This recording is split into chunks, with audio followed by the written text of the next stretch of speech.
The Atlanta Falcons defense may have a brand new identity, and it's attack, attack, attack.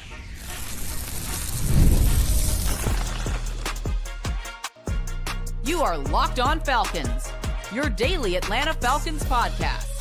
Part of the Locked On Podcast Network, your team every day. Well, welcome back, everyone, to another illustrious episode of the Locked On Falcons podcast, your daily Atlanta Falcons podcast, part of Locked On Sports Atlanta, your team every day. And today's episode is brought to you by FanDuel. Right now, new customers can get $200 in bonus bets when your first $5 bet wins. So if you do not know me, I'm your very humble host, Aaron Freeman, a.k.a. the Jolly Green Giant, a.k.a. the iron that sharpens the iron, a.k.a. Mr. a.k.a. And I've been covering the Atlanta Falcons for almost 2 decades, been podcasting for over a decade, and I appreciate each and every one of you that is an everydayer of this podcast that makes it your first listen each and every day. And all you got to do to become an everydayer is subscribe or follow for free on YouTube or wherever you listen to podcasts. So today's episode, we are joined by Joe Patrick of 92.9 The Game, and we'll get his insights into being on hand at these 2 days of Falcons mandatory minicamp, get his thoughts on this new look defense, some of the young players that are emerging, and of course, we got to talk about Kirk Cousins. So without further ado, let's jump into that conversation with Joe Patrick right now. Welcome back, everyone. We are back with another illustrious guest. He is Joe Patrick of 92.9 The Game, here to talk with us about all the drama or lack thereof at this year's mandatory minicamp for the Atlanta Falcons. Joe, my friend, welcome back to the show. Aaron, good to be on. Always an honor. I'm mostly an everydayer. I'm a most dayer. So very honored. Very honored. Yes. I appreciate that, Joe. I appreciate that. To the other folks that are everydayers, they are eager to hear your insight on this mandatory minicamp. It is relatively low key. It's not the sort of intensity of training camp practices or anything. So there isn't necessarily like, oh, this player stood out, and so therefore that's going to have those types of ramifications for the season or the starting lineup. But, in the interest of trying to get something out of this time of year, what was maybe 1 or 2 of your biggest takeaways from this 2 days of mandatory minicamp for the Falcons? Yeah, it's not necessarily something that we saw on the field. Like you said, there's only so much that happens in terms of the on the field stuff, especially with minicamp. Maybe honestly, some more interesting stuff on the field in the previous OTAs. But I would say that for me, it was kind of the talk about this new attack style front. Grady Jarrett out of the picture. There's some new younger guys involved. And I think that with Nate Ollie coming in, he seems to have been kind of, at the forefront of, establishing this new philosophy up front with some of these guys. And, I was talking to Rook Ororo about it yesterday quite a bit, and he seems really excited about it because he says it fits him in terms of allowing him to use his athleticism and the things that he brings to the table as a football player to the greatest possible extent. And I think for a young group that they have up front, it makes sense to have a style that's not so much about the technical side and trying to, read and react and do all these things that frankly are a little bit more difficult to do, and just letting these guys go out and try to use their raw athleticism to the best of their abilities. And that always sounds great. I think that it could potentially cause some problems for the back end, especially when you talk about linebackers who I think there are some reasonable question marks as to like how well Divine Diablo is going to be able to establish himself, especially as a run defender. Troy Anderson, both those guys don't have a ton of experience playing linebacker. And, when you have more of a chaotic environment in front of them with guys shooting gaps and stuff, how do they respond to that? And the secondary, they've got to also kind of read what's happening in front of them and be able to dissect it and make plays. And so I'm just interested to see how that all works out. But I think it's a project that's definitely worth going for with this group. And I think it's exciting. And when you talk to these guys, they are all very, very excited about it. And and hopefully we can start to see some of these guys really be able to express themselves on the field to that extent. Yeah, it's going to be fascinating to sort of see how, ultimately it's for me, I guess, it kind of boils down to execution, right? Where I think the way that you framed it, where, I think the last couple of years and the last defensive systems the Falcons have had have been more of that read and react sort of system. And this is more of a, not maybe accurate, but it's more of a react and then read, right? It's we're going to stop the run on the way to the quarterback. We're going to attack. And, all these different defensive systems sort of have their pros and cons, which I think is what you're kind of alluding to. And it's just a matter of, like with this type of defense, with the, the aggressiveness maybe up the front, puts a little bit more pressure on the linebackers, because that's going to allow, guys to sort of, offensive linemen to climb to the second level and be able to take those guys out if they're not necessarily being, the defensive line is being the sort of disruptor in the backfield. So I think all these defensive systems have their pros and cons, but I think, as you said, I think this one probably best fits the current group of Falcons personnel. And I think ultimately we'll see how some of these young players kind of step up to see if they can fill the shoes of, a Grady Jarrett, as well as be sort of the difference makers, and especially at that edge rusher position that the Falcons have not had in a very long time.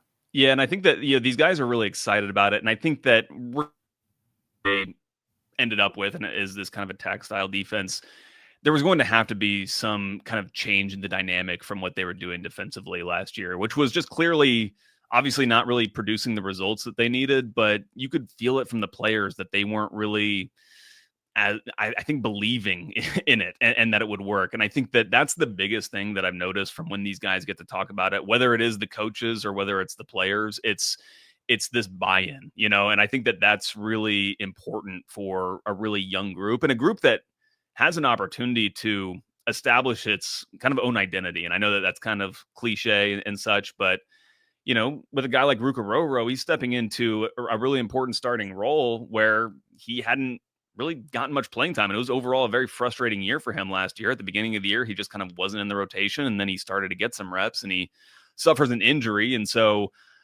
you had to implement something that was going to get these guys to really be able to buy in and feel like you're going to get everything out of them. And so for a young group, I think this is about as good as they're going to do. And like you said, I'm interested to see how they do. And it's not just Rook, it's a lot of these guys, and we'll talk about more of them, I'm sure. But like Brandon is always a fascination of mine. I'm an Ohio State fan, so I remember him from college, and it's kind of funny to see him go from a guy who was pretty much a standard like edge rusher basically at that point. He was like a 5-star recruit coming out of Olentangy High School, and now like as a professional, first of all, I didn't even like kind of realize when he was in college just how big of a frame that he has and how versatile of a piece he could potentially be at this level. And I don't think the Falcons were necessarily wrong to kind of bump him down inside, but I am also intrigued by this prospect of him essentially being a tight end destroyer, which is kind of the way that Nate Ollie described this kind of big edge role that I think Zach Harrison will kind of be like the starter in that sense. And then Brandon Dorlus also fitting into that role behind him. So I think that that's really interesting.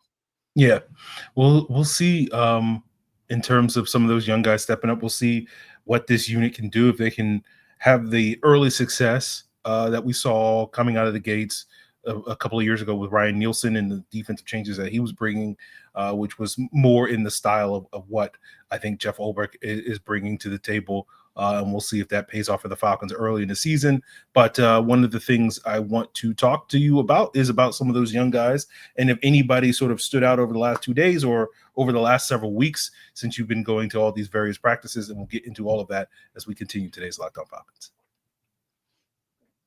Say goodbye to sticky notes, scribble plans on the fridge, and overlapping calendar invites, because the Skylight Calendar is here to bring clarity to the chaos and help families stay organized without the stress. This sleek digital display is going to sync all your existing calendars, whether it be Google, Apple, Outlook, and more, and it's going to make it so simple to track appointments, practices, dinners, reminders, all in one place that is easy to see. And for me, I know if I don't put something in my calendar, there's a good chance I'll forget it, and that's awful when you're trying to track down these podcast guests and whatnot. So whether you're like me and you're looking to get more organized, or just get the kids to their activities on time, or just trying to figure out when your next date night will be, check out the Skylight Calendar just in time for Father's Day. And right now, Skylight is offering our listeners $30 off their 15-inch calendars.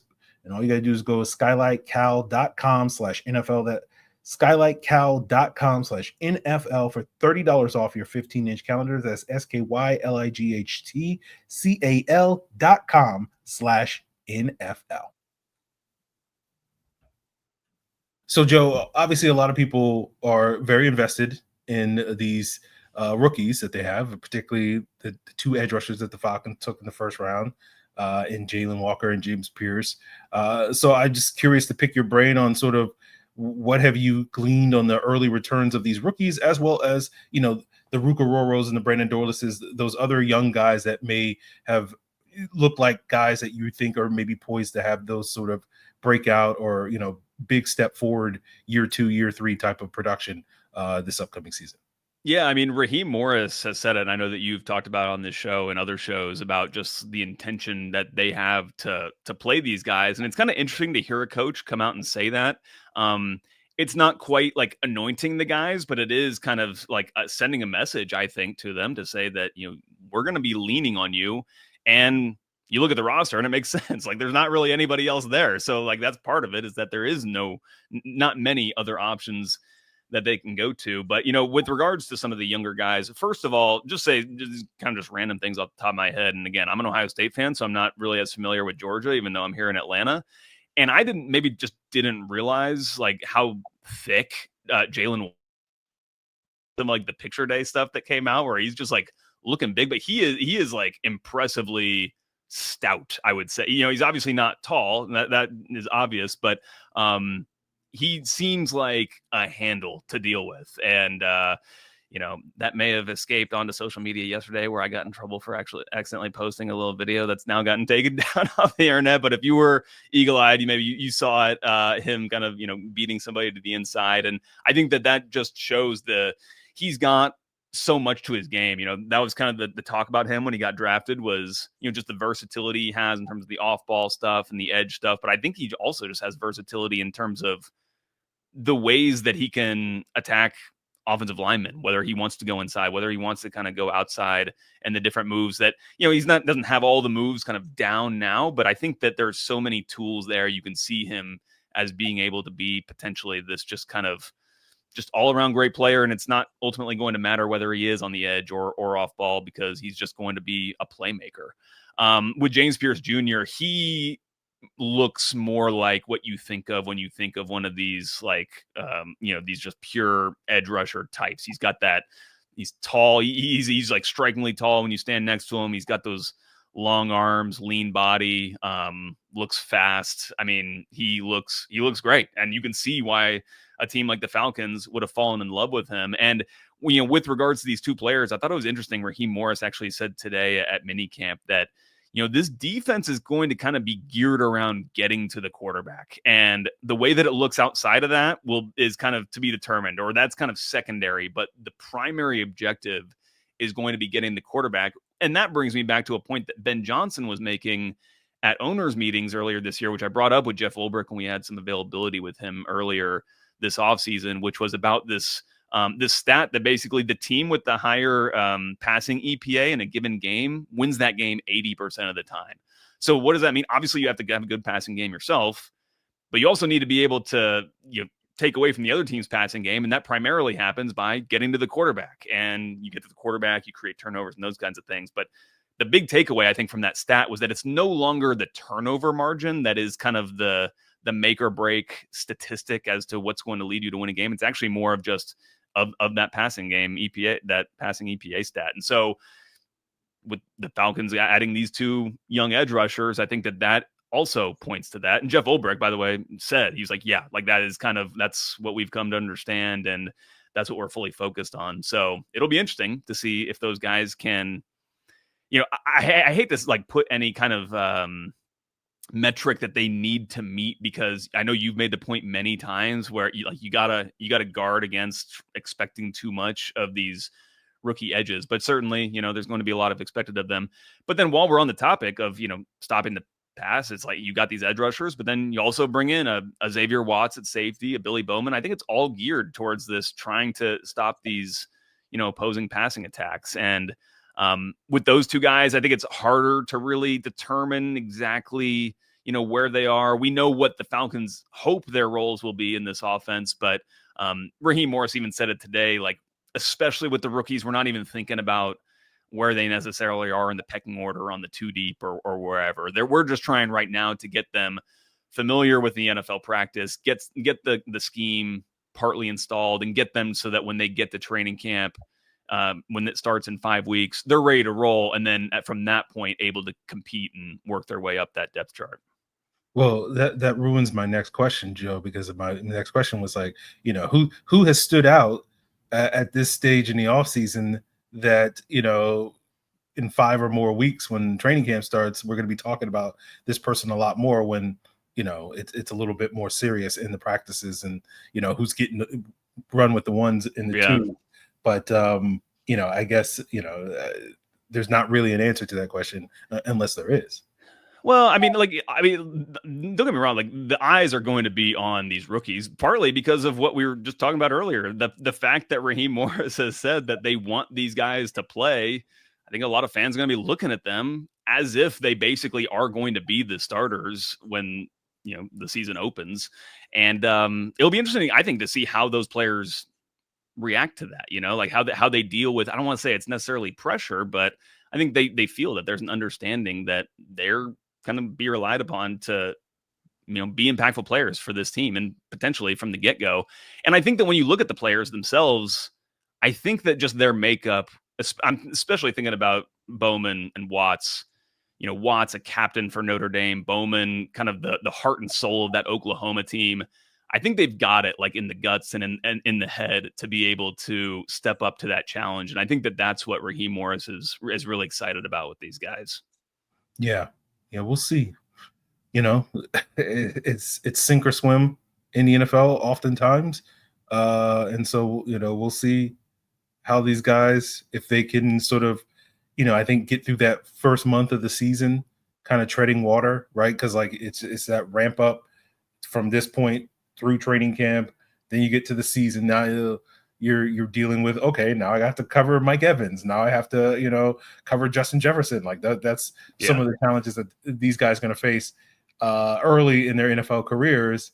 And, that's that, they get that classic welcome to the NFL moment, but it's really kind of how you respond to those moments thereafter. And I think you're right with that's one of the things that Terry Fontenot always emphasizes when he talks about these draft picks is that makeup that these guys have.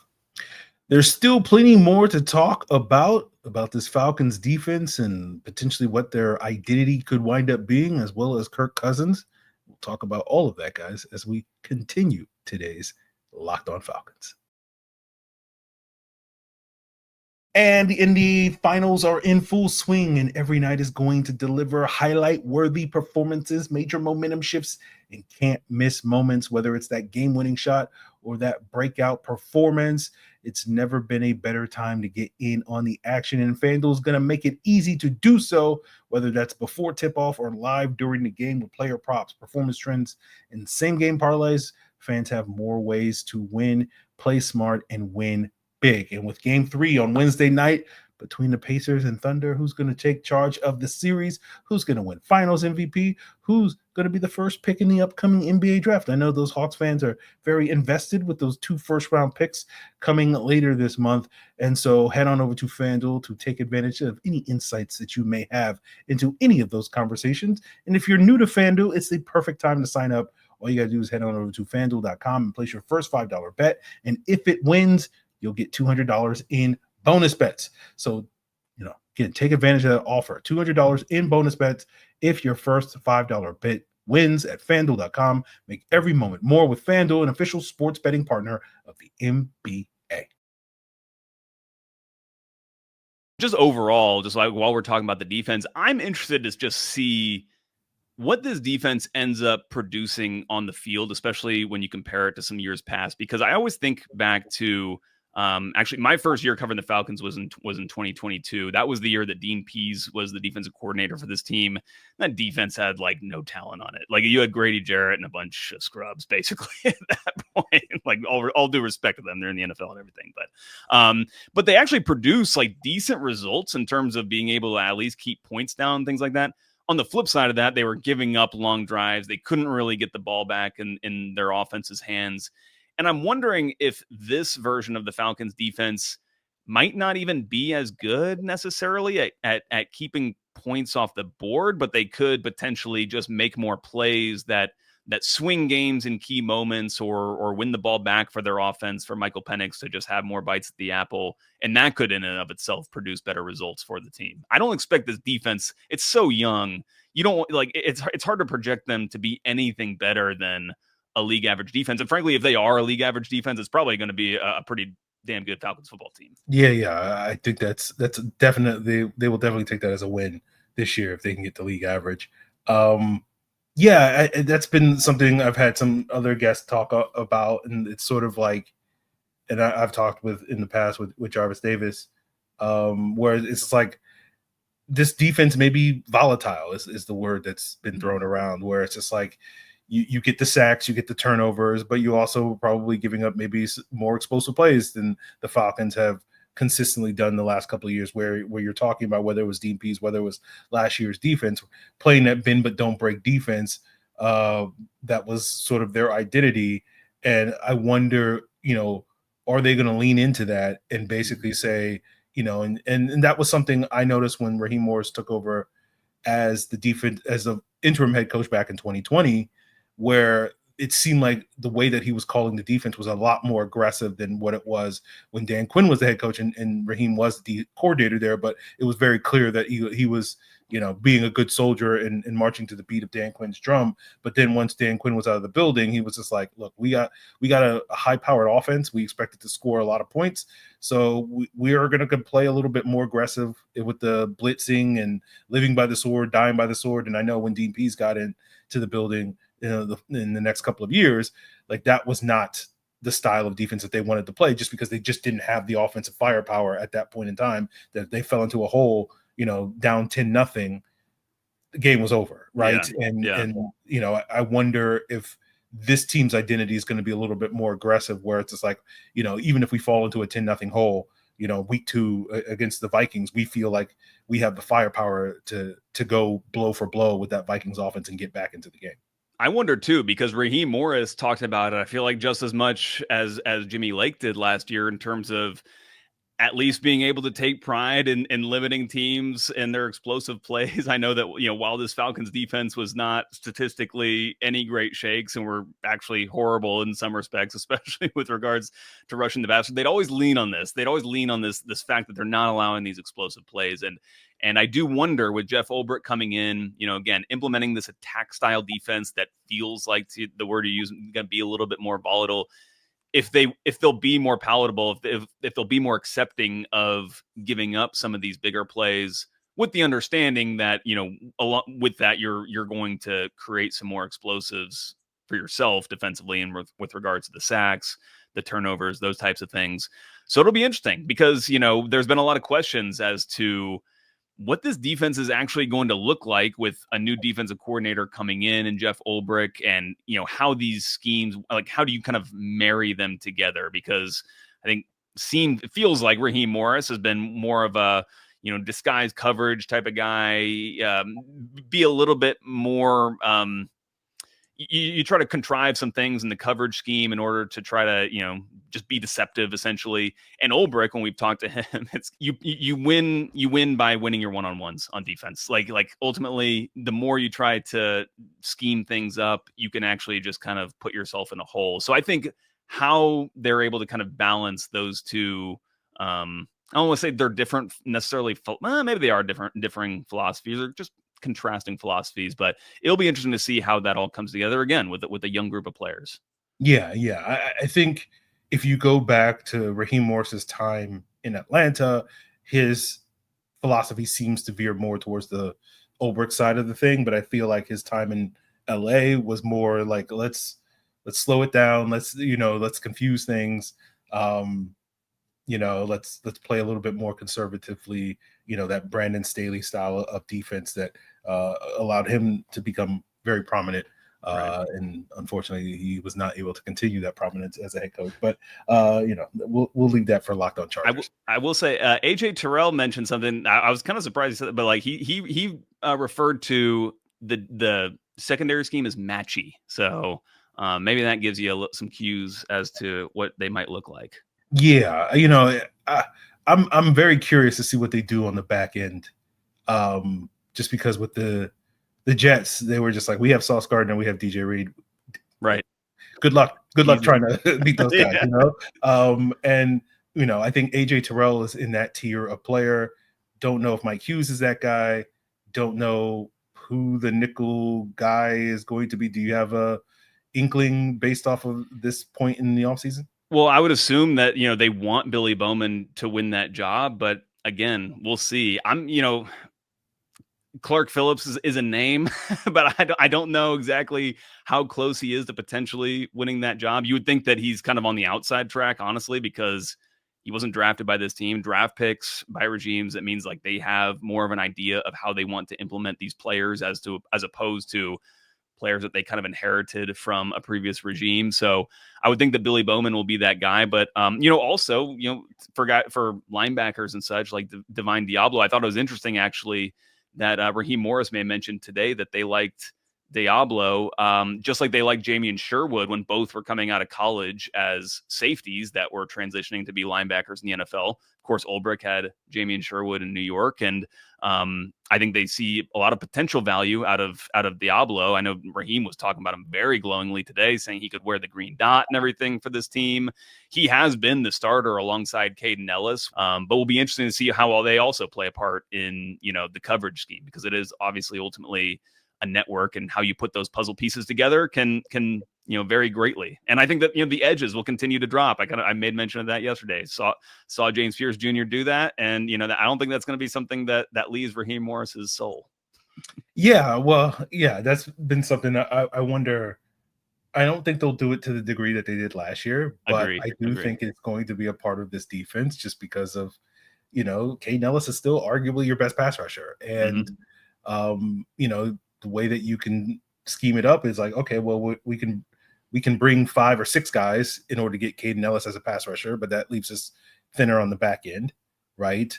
Or we can do what we were doing last year, which was quasi-successful, especially when they leaned on it in the second half of the season, which is those simulated pressures where you bring Caden Ellis as one of your 4 guys, but then you drop one of the other guys, and you have a lot of guys that have experience doing that. Leonard Floyd has a lot of experience doing that. Arnold Ebiketie has done that quite a bit the last couple of years. And Pearce and Walker are no strangers to doing those things as well. It's even Zach Harrison has dropped a couple of times. He had a sack his rookie year one time where I think on Bryce Young, where he dropped and then chased him down. Yep. I don't think that's something that the Falcons are going to give up. So I agree with you on that. I think it's going to be a core part of how they scheme up their defense. Is just a question of how is it going to be as big a core, because hopefully now you can rely a little bit more on 4 guys just getting there because you've invested more resources into that defensive front. So Joe, what's going on with the Kirk Cousins saga? Where are you at this stage in the Kirk Cousins saga? Are you over it? Have you been over it? Or is it still interesting getting to talk with Kirk this week for like the first time and since before he got benched? Is that an accurate statement? Is the first time he did a little press conference after he got benched that following week. It may have been the same day or maybe the following day after Michael Penix talked about it. But yeah, it's been since then that he's talked to local media. And, frankly, I thought he said all the right things. I think that there's probably still some sore feelings on on all sides. I kind of also have some sore feelings about the whole thing. Listen, as far as him and like the injury, I will say this. I understand it from his perspective of wanting to play through injuries, etc. I think where I still am like, I don't know if this is totally proper, is like to disguise it from the team. And like, it's one thing to play through an injury and that you're getting treated, kind of the team knows what's up. You're all trying to, put the best effort in. It felt like nobody really knew last year that he was going through this and that he was, trying to do recovery or whatnot, rehab off on his own. Like we saw in that, the initial quarterbacks documentary where he was, he has his own personal bodywork people. And it sounds like that's what was happening. will be interesting to see if we learn any more about this. Speaking of the Netflix documentary, where he will be starring once again next month. We don't have a specific release date for that, by the way. All they've said is July of this year. So that will be interesting. But listen, like, I think he showed himself to be a class act. Like, I think we knew he was and is very supportive of Michael Penix. And it should be said that Michael Penix also has nothing but the highest regards and the highest things to say about Kirk as well, and how much he's helped him. They're personal neighbors, from what I understand. Mark Raimondi has reported that they have, carpool to work and stuff together at times. So they have a great relationship. And Raheem Morris said it. There's a lot of drama about the situation, but it's a lot more drama outside the building than it has been inside the building, and specifically inside that quarterback room between those two guys. But I understand why it's a huge talking point, because there's obviously massive public interest whenever something like this happens. Quarterback controversies, people love them. As Arthur Smith always said, it's the NFL is just the greatest reality show going. That's all it is. It's just the greatest reality show. Yeah, and you bring up the Netflix documentary that's coming up next month. I'm very interested to see if that throws any new wrinkles into the ongoing saga and sort of the relationship, and if Kirk is maybe a little bit more candid about some of his feelings in that documentary than he may be publicly in terms of, what he says to the media and whatnot. Let the people know if they want to get your insights into this Falcons team between now and then. Where can they find you? Yeah, well, as you know, Aaron, I'm joining the podcasting world. We're just kind of getting going here on the training wheels, but you can follow Joe Patrick on football, which I still cringe saying that name, by the way, but it passes legal. It's like the most bland possible name, but it's going to be a podcast actually talking about the Atlanta Falcons. So there you go. We'll be going hopefully 5 days a week once training camp starts, and going through the season. So that'll be exciting. Maybe get you on it, Aaron. Who knows? The one who got me started. Yeah. So, that I don't. Aaron just launches careers. I'm not feeling some type of way about you doing a 5 day a week podcast as if that's coming from my territory. But yeah. There's a lot of room for a lot of voices here. Just know, Joe, that's right. If you are an everyday or almost everydayer, I will be throwing shade at you. Hey, as long as I keep up my end of the bargain and give you the views, then I can't feel too guilty about it. I'll take a couple of shots every now and then. Go check out Joe Patrick with his fake podcast. It's where do you get that idea for 5 days a week? That whole thing. Amazing. But yeah, Joe Patrick on football, wherever you get podcasts, and I think on YouTube. I don't even know that much about it. I'm actually not involved with the publishing of it. I just record the thing. Yeah, so you sit in front of a microphone, you hit record, and then you send it to somebody else, and they take care of the rest. I drop it in a mysterious Google Drive, and then something happens to it, and it starts appearing. So yeah, just check out Joe Patrick on football. If you're a soccer fan, 5stripefinal.com too as well. So guys, that's going to do it for us here with Joe Patrick. Thanks again for him. And as I mentioned, it hit me when I was talking to Joe. I'm like, I got 5 weeks of content I got to give you guys when nothing is happening, or hopefully nothing happens. Because usually if something happens in this break between training camp, bad things tend to happen. But, I'll do my best to give you that daily content, so that when Joe is doing his 5 shows a week, then you'll be like, I'm just so used to, I've been listening to Aaron 5 shows a week because I'm not planning on taking any days off between now and the start of training camp. So continue to make Locked On Falcons your first listen by subscribing and following for free on YouTube. Tomorrow we'll be joined by Jarvis Davis, get his insights into what he saw this past week at mandatory minicamp, and the various players he talked to. So that's in store for you on tomorrow's episode. And for your second listen today, tomorrow, or whenever, make sure you check out the Locked On NFL Scouting podcast. Joe Marino, Kyle Krabs are going to make you the most informed football fans possible all summer long. And of course, it's all part of Locked On Podcast Network, your team every day.